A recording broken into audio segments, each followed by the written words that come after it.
for now. When you are okay, bila you ada kenderaan, when you wear good clothes, bila you dapat good marks. Tetapi percayalah, apabila kita diduga dengan sesuatu yang sangat-sangat susah, your best friends mungkin tidak akan dapat menolong. Itu yang senanglah yang kita ceritakan episod yang simple yang sekarang ini. Dan later on in life, apabila kita berkeluarga dan kita mula menua, kita sakit, kawan-kawan itu tidak menjanjikan bahawa they can come and visit you every day. Itu kenyataan. Dan apabila kita sedang nazak, jangan ingat kita punya best friends ataupun kita punya geng akan berada dengan kita untuk mengajar kita kalimah-kalimah. Dan apabila kita sampai ke hari akhir, jangan impi bahawa kawan-kawan akan bersama dengan kita. That is the painful truth. Di hari akhir kita menjawab pada yang satu, and best friends you yang tadi tidak akan kenal dengan you. That's the painful truth. Jadi berdasarkan kenyataan itu yang tak perlu dan tak boleh kita nak sangkalkan lagi, saya cuba serendah hatilah untuk mencari sesuatu perubahan. Baik, ada kisah daripada pemanggil Indonesia ya, Tuan Haji ini. Dia dapat tengok anak muda ni di depan masjid. Bila azan berkumandang, kata jom pergi masjid.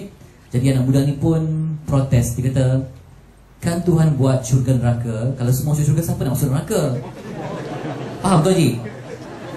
Jadi yang perempuan kata, kami tak boleh sebab kami datang bulan, tak macam nak tengok. Jadi itulah budak sekarang ni pandai melawan ya. Macam kita nak. Jadi adik-adik yang ada ilmu pendidikan ni kena cari satu modal kuat untuk berhujah supaya adik kita pun tak terpandang-pandang dan terbinga gitu ya. Nio, saya minta maaf kembali ke tempat. Saya bukan nak melukakan hati ya, tak. Itu dia. Nio tersingkir untuk waktu ini ya. Dan tempatnya akan diganti oleh Puan Hajah baju biru muda di depan. Silakan ya. Ustazah pilihan dari Transkrian ya. Okey dia.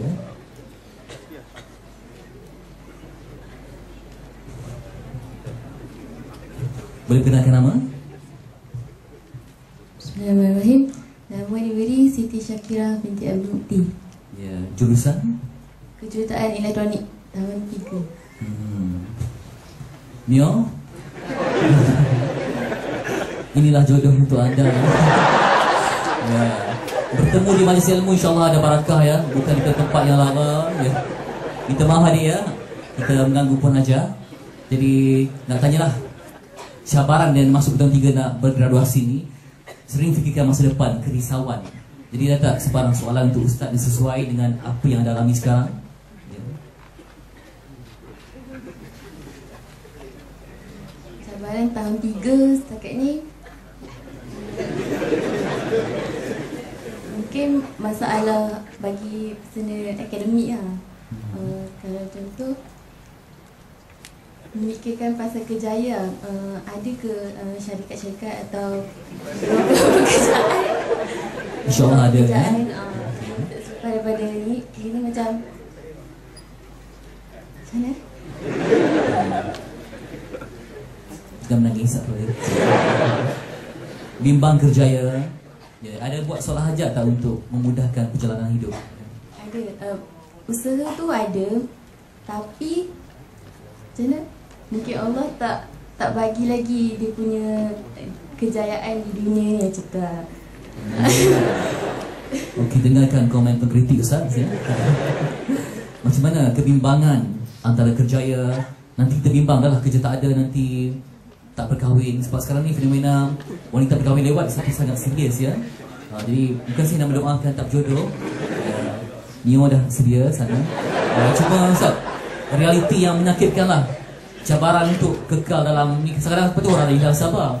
Sengak, saya pernah datang satu forum, ada budak perempuan tanya, kata saya ni belajar agama tapi saya tak dapat nikmat iman tu. Disebabkan desakan-desakan keluarga yang serba sederhana, kerjaya yang tidak ada, kekasih yang curang. Jadi bercampur-campur sehingga kan dia dah tak ada tempat dia. Sedangkan dia tahu pada Allah, tapi nak dapat sokongan tu macam tak ada, kelabur hidup tu. apa yang perlu dibuat? Saya sebenarnya orang perempuan saya tak bimbang sangat pasal kerja ni, sebab dia puan tu orang lelaki dia pula. Yang bimbang orang lelaki ni, takkanlah lelaki nak tukar disuruh rumah pula.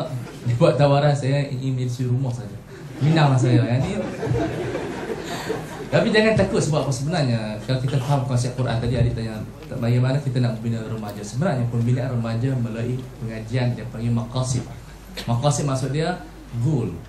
Apa sebenarnya yang dibina oleh Allah Subhanahu Wa Taala, matlamat kehidupan kita. Balik ni saya banyak buat kat sudut saya suruh tulis matlamat sebagai seorang pelajar, matlamat sebagai seorang anak, matlamat sebagai seorang wanita, matlamat sebagai seorang lelaki.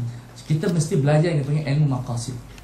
Ilmu maqasid ini mendedahkan apa yang kita nak buat. Dia panggil bila kita ada goal, kita akan ikut kita punya target kita. Sebab itu pendedahan ilmu matlamat ini penting dijadikan saya satu pengajian sampingan.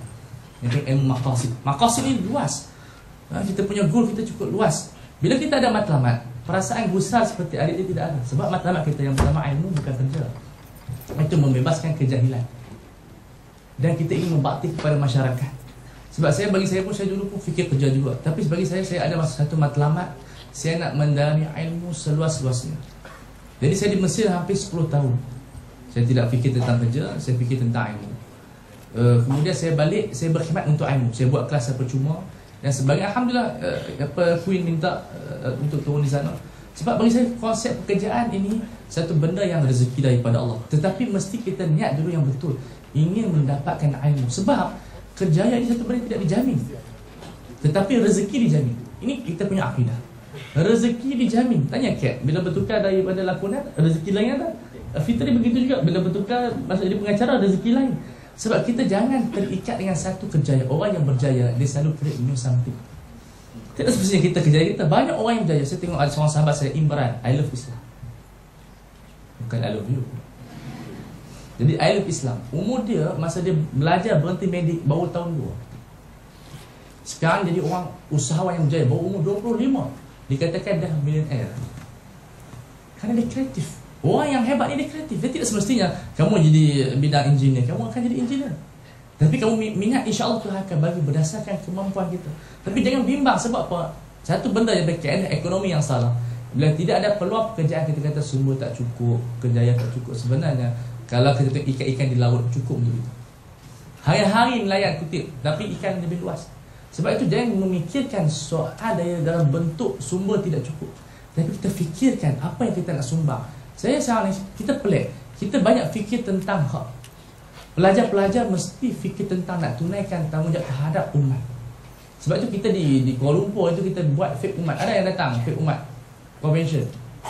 Kita nak buat fake umat ini supaya kita ini berjiwa besar. Kalau tak dapat apa yang kita inginkan, tapi kita mesti buat apa yang dituntut, iaitu untuk umat. Kalau kita berjaya membina pemikiran umat, saya rasa kita tidaklah sangat kecewa tidak dapat kerja. Ramai orang kecewa, saya pun kecewa, banyak saya kecewa. Saya target PhD di Azhar, saya tak dapat di Azhar. Cita-cita daripada umur tingkatan 5 lagi. Sebab Azhar ni kalau ada buat master, fail 1 ulang semua. Dia tak buat. Jadi kita fail 1, 2 pun ulang semua. Dia tu ulang semua, dan kena buat Azhar. Dia begitu. Dia nak masuk Azhar pula tunggu setahun. Azhar sistem saya pun tak faham. Kalau kita ada fail 2 kali, kita dibuang oleh Azhar selama setahun. Bukan bersama ni. Setahun tu rehat, buat aktiviti apa, masuk balik. Ini masa terbuang. Tapi kalau kita ada matlamat yang jelas, saya rasa banyak benda yang boleh mengurangkan stres. Sebab bila kita tidak ada satu matlamat yang besar, iaitu berkhidmat untuk umat. Saya nak tanam kepada saya, pada adik-adik, kita ini bekerja untuk umat. Apa yang kita boleh sumbangkan, kita sumbang. Dan itu akan merehatkan. Banyak orang yang berjaya. Cuba tengoknya iPhone tu, dia bukan ada degree pun. Banyak orang yang berjaya sebenarnya dia mencipta kejayaan untuk diri. Dia bukan menunggukan. Peluang macam ustaz-ustaz saya banyak tegur adik-adik. Kita ustaz-ustaz ni jangan tunggu orang bagi baca khutbah. Baca khutbah masjid tak bagi. Kita pergi jumpa Tok Imam ada tak peluang untuk baca khutbah? Ada tak ruang kosong? Betul. Saya balik Mesir dulu sebab saya tidak ajar oleh guru kita macam tu. Saya balik, saya pergi Darul Hikmah. Saya jumpa kawan saya, ada tak peluang perkhidmatan saya nak sumbang ilmu saya kepada student. Saya bagi perkhidmatan percuma. Saya bayar. Saya jumpa kawan saya nak buat kelas di rumah, baca kitab Turas. Buat di rumah, datang pensyarah. Akhir sekali bila orang nampak kita berkeyakinan tinggi, ada kemampuan, orang bayar duit. Dan itu saya tengok rupanya di Amerika pemuda-pemuda dia buat macam tu. Dia beli mesin rumput, dia pergi rumah orang, dia buat apa-apa saja. Yang banyak yang pemuda dia pergi, saya nak cuci rumah, bila dia perform elok, orang bagi duit. Makna dia sebenarnya kita jangan tunggu rezeki. Rezeki ada, kita kena cari. Sebab itu kita kena tahu hakikat dia sekarang ni, peluang pekerjaan kita banyak pada persaingan. Tapi jangan tunggu peluang, kita mesti mencari. Carilah apa, saya yakin kalau kita jual telur pun boleh jadi jutawan. Jual telur ayam, jangan dia ibu ayam. Jadi jual telur ayam. Jadi ibu ayam memang jutawan. Tapi sekarang ni pun ada yang panggil ibu ayam jadi-jadian. Dulu nama dia Amin, jadi Aminah. Jadi jangan takut, saya pasal satu je. Tidak ada rezeki, kamu pergi duduk kat depan seorang, Assalamualaikum, saya nak kahwin. Dapat suami, insya-Allah dia bagi hantaran 10,000. Dapat duit. Ini di antara pekerjaan orang dulu. Orang dulu nak cari rezeki, dia buat make-up macam nanti kundu-kundu. Sepatutnya masa sekarang kita ada makan nanti, anak-anak dara di sini, make-up cantik-cantik sikit. Kuk tadi abang-abang, kuk abang Fitri ke abang, berkenan boleh buat bini. Abang Fitri takut ha? Saya melawak ni masa isteri tak ada. Saya serius. Ni kita memperjuangkan hak wanita kahwin seorang saja. Saya macam tu, lebih kurang lah. Depan bini, seorang. Belakang, tengok ni.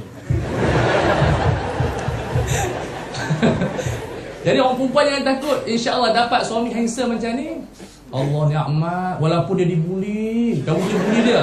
Itu je. Okey, terima kasih Ustaz ya. InsyaAllah saya ingin bercinta sekali saja Ustaz ya. Okey, baik, pengajar mungkin dapat menjawab soalan. Untuk bantuan, salurkan derma anda ke wajah, boleh kembali kita duduk dengan penuh semangat kesyukuran ya. Jalan dengan santun saja ya. Okey, baik, kita nak silakan pula tetamu kita yang terusnya. Wajahnya seiras pendakwah dari Pakistan di depan baju putih, Jam Omega. Itu yang bersyari di depan ya. Assalamualaikum ya, saudara. Sedih sama kita ya. Boleh saya tahu nama? Muhammad Zafri ya. Zafri dalam bidang apa kan? Chemical engineering. Okey, itu dia. Wawasan luas ya. Boleh ya.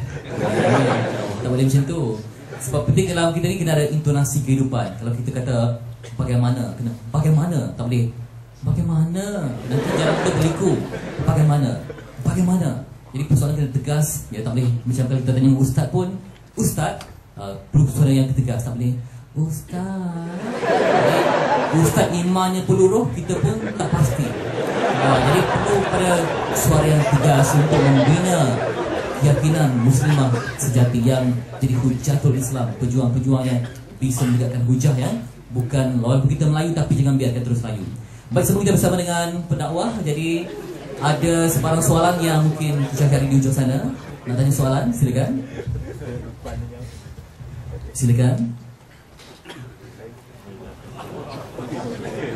Staf USM kira. Faizal ya. Assalamualaikum. Nama saya Ahmad Faizal. Saya daripada Security Department. Okey. Baru ni dalam, minta maaf lah saya cakap semua. Sebelum ni dalam media cetak saya terbaca satu artikel lah. Bila saya bukan nak mengaibkan siapa, tapi bila saya terbaca, saya tujukan kepada Katrina Rosbarina. Bila ada satu artis yang betul terkenal, bila dia cakap belum seru bertudung, sila uraikan macam mana yang dikatakan belum seru Artis tu bertudung. baju merah ya? Yes, Cik Ahmad Fitri pun tahu kan. Tapi bila di kampung, bila orang baca ni, orang petikai mana kalau belum seru bertudung tu maksudnya tunggu sampai mati ke pun bertudung. Tunggu lagi benda ni. Saya dia keliru lah ni, siapa benda ni ditunggukan dulu, sepatutnya disegerakan benda yang wajib. Terima kasih. Okay. Sebab saya pun dengar dalam satu program gosip, katanya kenapa you tak pakai tudung? Nama you kan begitu Islamik sekali. Untuk apa saya tudung? Saya sedangkan itu bukan diri saya. Untuk apa? Dia tanya macam tu. Jadi jawapan kadang-kadang memang menyakitkan ya. Jadi mungkin pinjamnya Zafri. Jadi itulah kadang-kadang artis tu mungkin tak kata, tapi kadang-kadang wartawan yang mengolah menjadi sensasi kan. Belum sampai waktunya, jangan bertudung selagi tidak ikhlas. Jadi macam mana kita nak kena kembalilah pada hujah yang benar tu, macam mana? Pertama sekali, Profesor cakap saya tu macam tu.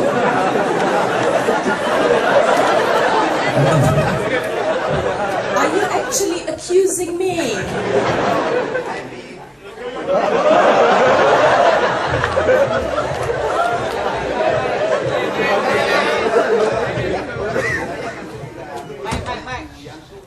Yang dipertanggungjawabkan memang orang besar tu 4% dia cakap untuk belum seru. Dia hanya akidah dan hidayah baru belum seru. Mana seru ni bukan belum seru, ini wajib. Bukan saya maksudkan itu kepada tuan saya. So you're not saying it to me. Thank you. Baik, saya gurau aja Profesor ya, jangan gelak ya. Saya memang suka bergurau ya. Okay, let's get serious ya. Ramai. Excuse me. Stop ya. Sekejap. 2 minit. Kita sambung gelak lepas ni. Baik. Memang ramai orang yang akan berkata begitu. Bukan artis saja ya, any ladies actually. Teman-teman biasa saya pun kalau saya ke satu majlis ya, berselendang cantik, dia akan puji, cantiknya Kat selendang you. Kemudian saya mengambil inisiatif dan peluang untuk kata, harap-harap you pun akan follow up juga ya. Hopefully you akan follow juga.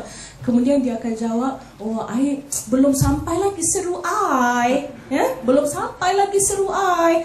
So I pun dalam hati seru. Tetapi harus kita faham, orang yang tidak mempunyai ilmu agama yang tinggi, dia tak faham bahawa itu adalah wajib. Dia tidak faham itu adalah kewajipan ya. Jadi kita jangan salah sangka dan sentiasalah bersangka baik ya.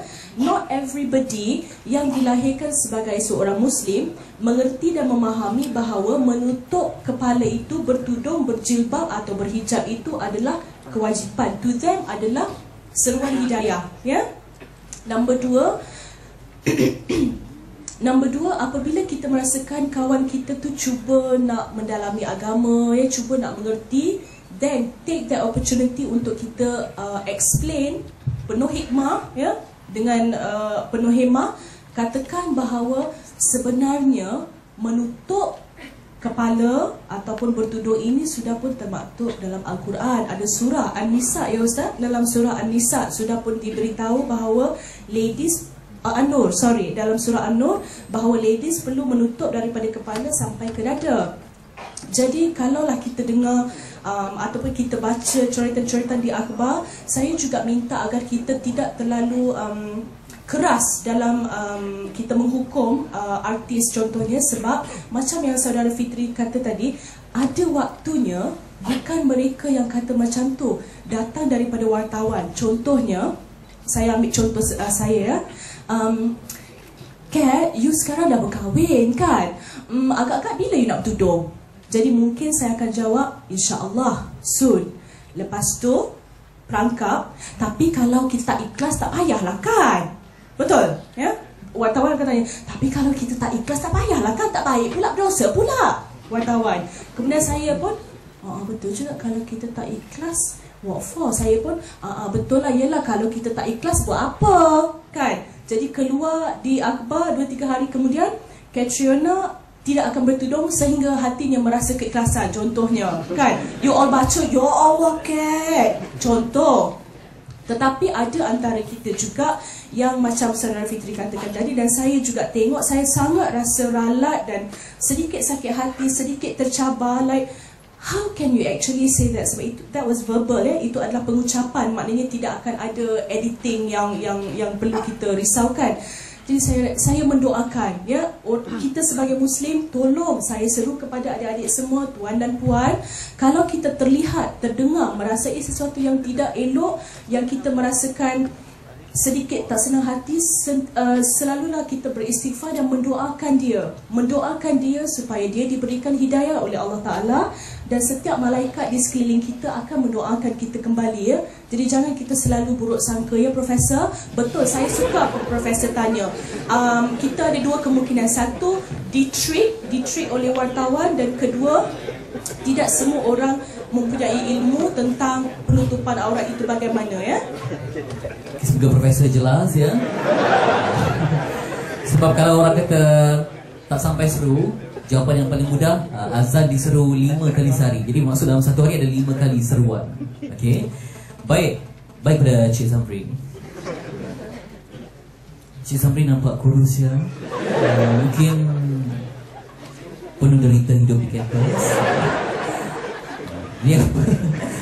Apa soalan Cik Samrin kepada Ustaz agaknya nak ditanya? Berapa harga jam tangan Cik Samrin? RM40. Yang penting halal, ya Cik Samrin. Okey, ada soalan untuk Ustaz, ya? Assalamualaikum Ustaz. Nak tanya ni, kalau macam contoh lah kan, sekarang ni kalau remaja lah, kalau dia nak pergi ke majlis ilmu, macam majlis ilmu yang ada kat masjid PI contohnya, atau masjid kat Masjid Putih, macam dia nanti macam malas. So macam mana nak galakkan mereka nak pergi majlis tu, ataupun nak kenal majlis ilmu tu pergi kat mereka? Oh, Cik Samrin dah ajak mereka kah? Ada? Kau pergi sama-sama ke macam mana? Sabar nak? Mana Ustaz depa nak pergi?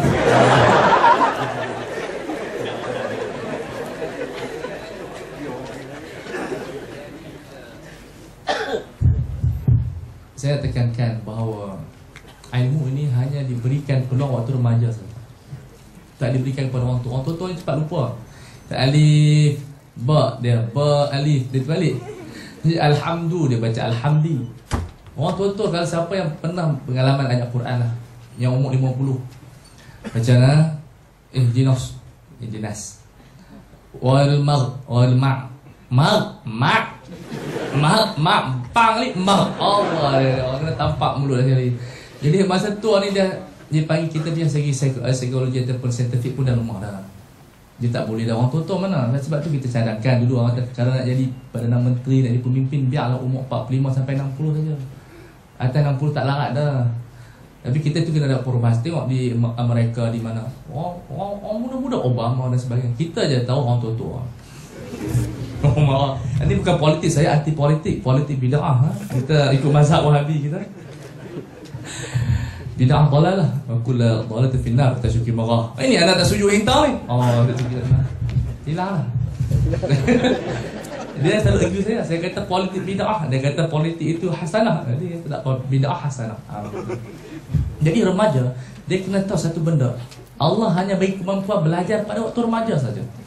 Tak diberikan pada waktu lain. Jadi waktu remaja ni kalau dia tahu peluang ini hanya sekali, saya rasa dia akan mencari. Kamu tahu tak? Mana-mana orang yang hebat di dunia ni, waktu remaja dia gila ilmu. Tak ada orang tua gila ilmu, melainkan sedikit. Tapi waktu remaja ni dia study kuat. Sebab tu kita nak beri pendahan kepada anak muda. Kepahlawanan dicipta waktu muda. Kalau ingin mencabar diri anda, waktu muda, bukan waktu tua. Waktu tua kalau bertaubat pun elok dah nak mati dah. Betul tak? Ada tak orang macam katalah Kat umur 60 orang bertaubat, orang panggil tak datang? Tak datang sebab dia waktu tua. Dah tua elok dah Kat bertaubat. Tapi kenapa orang macam Ra'i dengan Puan Kat? Sebab dia bertaubat kembali waktu remaja. Itu kelebihan kita.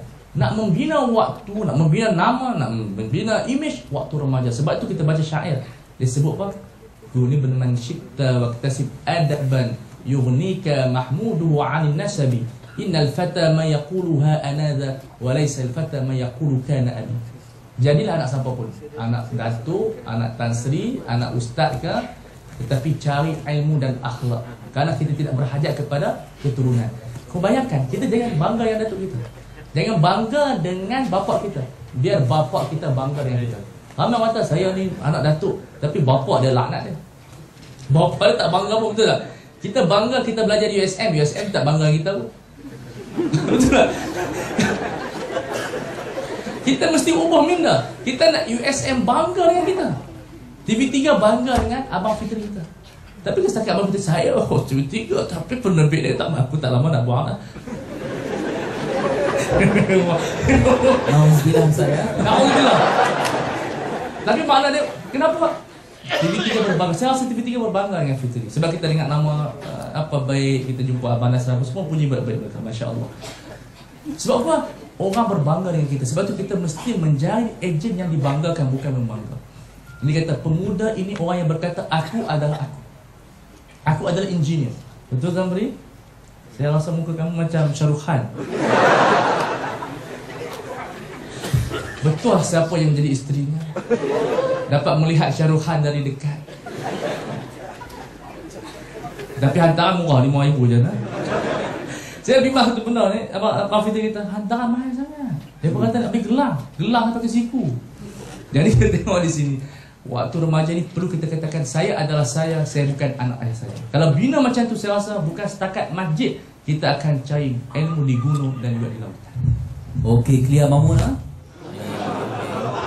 Mamu tak apa, boleh Mamu duduk tempat saya lah. Okey, saya nak panggil yang image yang berbeza. Yang rambutnya macam kumpulan bang face tu ya. Rakan sebelah dia berbaju hijau. Boleh ke?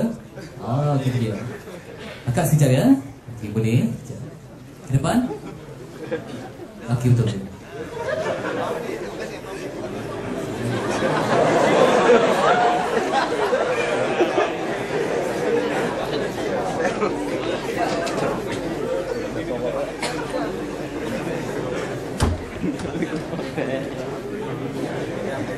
Silakan. Sebelum dengan single terbaru ya. Sambil bertanya soalan, okey, kita minta kakak silakan soalan ya.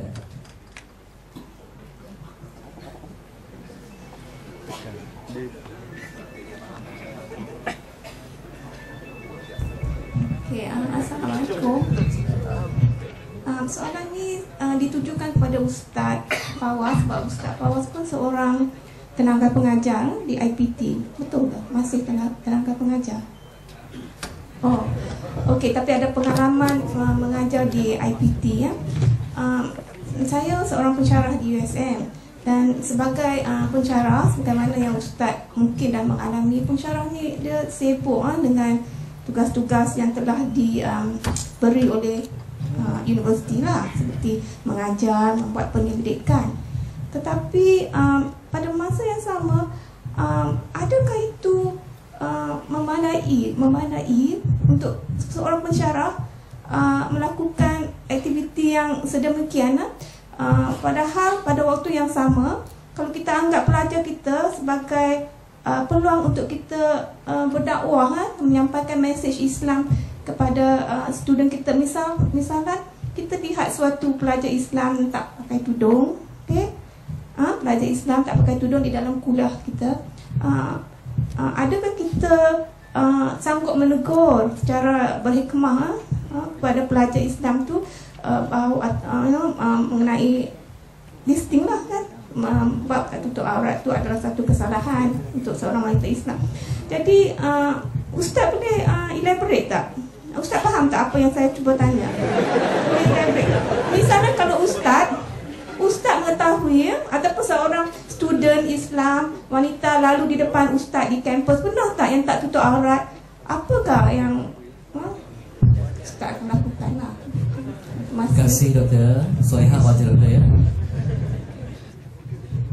Saya sebenarnya bersetuju dalam pendapat Kat. Sebenarnya dia ada dua cara. Bagi orang yang tak tutup aurat, dia memang aib ke atas dia. Tapi kita tidak boleh nak blame dia. Kita hidup sebagai pendakwah, bukan nak blame orang.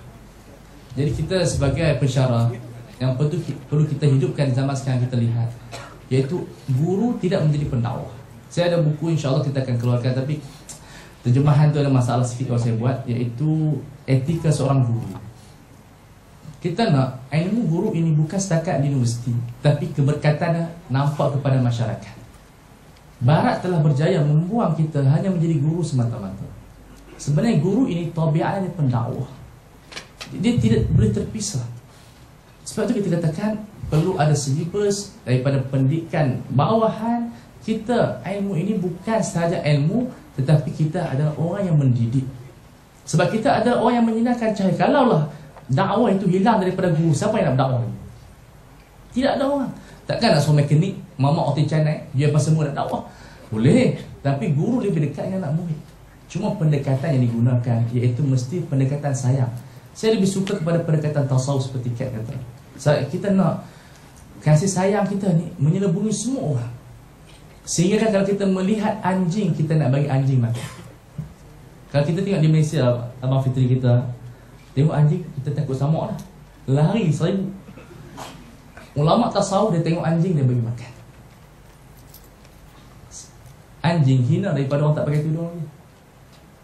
Sebab itu pendekatan tasawuf. Kita bagi sayang kita, jangan kita tegur lagi.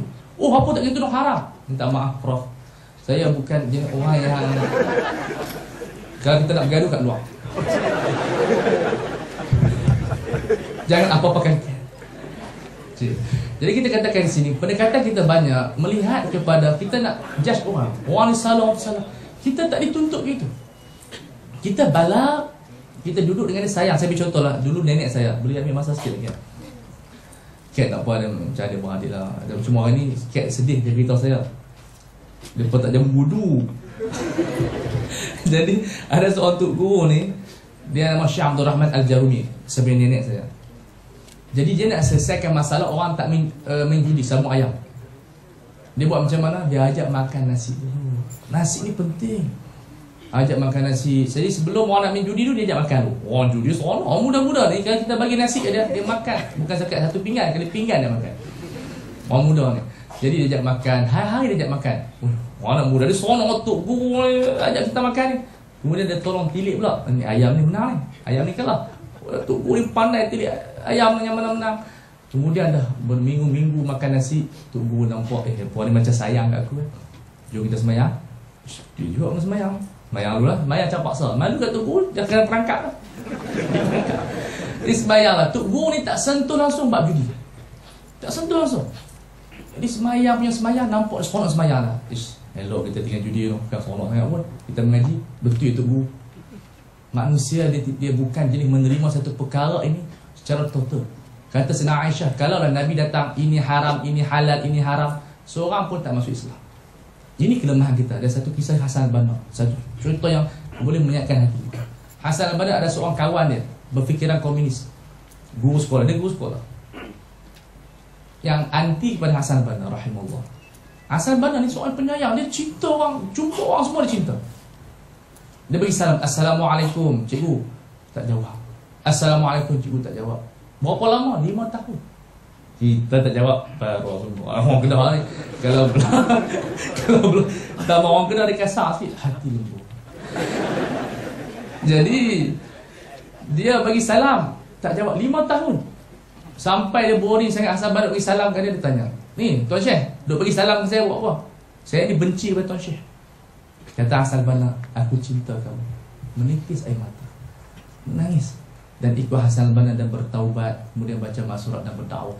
Umat Islam kita sekarang ni, remaja amat berhajat kepada kasih sayang seorang guru lebih daripada ilmu. Sikit kan? Silakan sambungan. Samaya Bang Faiz ya. Okey doktor. Saya bukanlah orang yang layak nak bagi banyak input tentang ni kalau nak dibandingkan Ustaz, tapi kerana saya juga pernah melalui pengalaman yang sama, jadi saya cukup faham perasaan mereka yang belum lagi diberi kekuatan untuk menutupkan aurat, kemudian ditegur, ya, walaupun niat kita baik, walaupun kita mengakui bahawa hanya Allah yang mengetahui betapa ikhlas, betapa bersihnya niat kita kan, tetapi the minute kita kata pakailah tudung, orang yang mendengar tu dah akan letak one border and they will hate you forever. Jadi daripada kita cuba untuk memperbetulkan yang itu, saya dalam my humble opinion, it's better kalau kita create a relationship dengan the student, ya, so that mungkin dia akan rasa bahawa you're her favourite lecturer contohnya, ataupun dia akan rasa macam seronok nak bercerita dengan you. And then when you come to a point Mungkin boleh kita buat satu cara di mana you give her a shawl yang cantik dan mungkin terdetik di hati dia, ya, sebab manusia ini dilahirkan dengan fitrah, ya, dilahirkan dengan fitrah, and we have that instinct, dan fitrah kita tidak pernah nak pada sesuatu yang lain kecuali kebenaran dan kebaikan. Jadi mustahil saya rasa, walaupun hati kita sekeras batu, takkanlah apabila kita dah ada satu hubungan yang sangat istimewa, diberikan satu helai selendang yang cantik, mustahil orang tu tak rasa apa-apa, ya. Jadi ambil kesempatan tu untuk kata, saya rasa, ya, ataupun doktor rasa, whichever you prefer, saya rasa you will look nice in this, cuba pakai. Maka akan terbit satu perasaan yang lain pula, ya. Tapi kita memang tak boleh nak tegur actually, because saya pernah ditegur berkali-kali oleh ustazah yang mengajarkan saya Quran semasa kecil. I hated her for the whole of my growing up punya period. Cuma apabila saya berhijrah, saya jumpa dia balik, saya kata, ustazah, saya minta halal. Sedih pula dah. Ustazah, saya minta halal ilmu dengan ustazah mengajarkan saya Quran. Kemudian saya jumpa balik dengan mother saya kata, ibu, terima kasih kerana selalu mendoakan saya. Tetapi apabila tidak diseru, orang itu memang tidak pernah akan merasakan apa-apa. Hanya Allah yang boleh memberikan hidayah, ya. Hidayah itu kita sedia maklum milik mutlak Allah Ta'ala, diberi apabila merasakan, sampai masanya diambil, ya, na'udzubillahi min zalik, diambil apabila merasakan He's finished with you, ya, apabila kita riak dan takbur, ya, insyaAllah. Keterangan yang begitu baik sekali. Sebab saya lihat sekarang ni kadang-kadang dakwah tu bukan dengan pengucapan, tapi dengan bukan dengan ya, perbuatan sendiri, ya. Kadang-kadang kita nak sampai kepada orang, tak sih kita kena jerit pekik, ya. Misalkan kita, ini semua ahli neraka ni. Jadi luar pun menjauh. Kalau kita kata sesuatu yang baik, bakal-bakal ahli syurga semua, orang pun rasa tenang, ya, dengan kaedah psikologi. Tapi juga kita nak menentukan cinta, kenapa kau tolak cinta aku? Okay. Kau tak cinta aku. Jadi mungkin rasa boleh bagi peluang. Kalau macam tak nak dimalukan, kenapa tolak cinta aku? Okay. Orang puasa. Jadi benda tu dia akan mengurangkan ketegangan. Penting untuk cari elemen. Sebab elemen Islam dia elemen air yang menyejukkan. Kalau kita sama yang panas, terbakar. Okey, berbalik. Sorry, saya sampuk sikit. Terdetik di hati saya, kenapa Tuan Fitri tak jadi pelakon dulu? Nak jadi, ya. Akan sangat muncul berbakat, ya? filem terbaru. Okey. Okey, jadi kepada kumpulan kita, konsert istimewa langsung terbawakan dari, namanya apa ni? Assalamualaikum warahmatullahi wabarakatuh. Alhamdulillah, ya. Nama adik? Ya. Nama Muhammad Izzat Hamzah bin Azmi. Di School Mekanik tahun 1. Tahun 1.